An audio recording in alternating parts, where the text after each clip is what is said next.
Syahnas, ada bengang tak dengan pengarah? Nak apa lagi? Saya gaduh dengan pengarah saya hari-hari.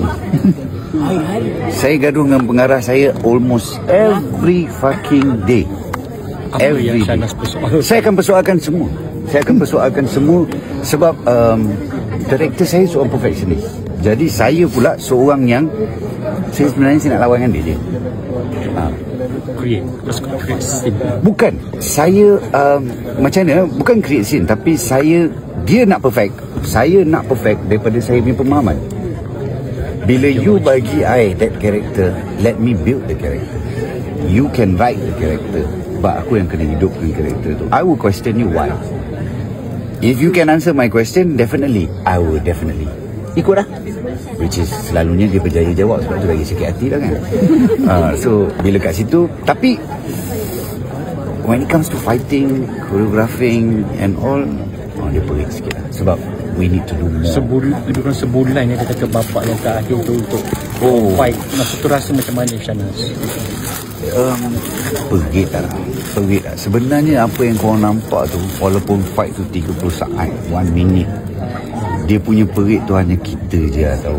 Tangan macam tu bro, semua tangan macam tu. Everything was gone.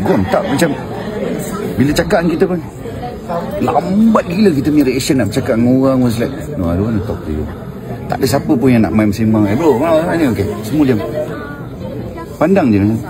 Semua ada telepati macam dengan Syafiq pun macam. Sebab tu Syafiq cakap tadi kan, macam nak suruh dia buat lagi sekali tu macam mana. Tak boleh bro. Dia nak datang cakap dengan kita pun macam, dia tak cakap bro, dia duduk je. Dia sendiri akan membuatkan kita rasa kita as director akan dia tak macam thank you bro. Lepas tu dia akan thank you bro.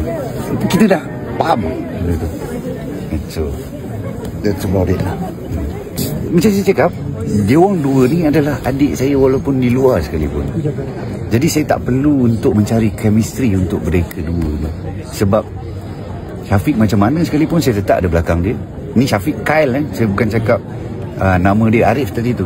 So Syuk pun sama, kalau dia susah saya tetap ada belakang dia. Jadi saya tak perlukan lakonan untuk benda tu, untuk carry chemistry antara dia orang dua lah. Jadi semula jadi. Sebab kalau kau tengok macam mana pun saya still akan protect dia orang.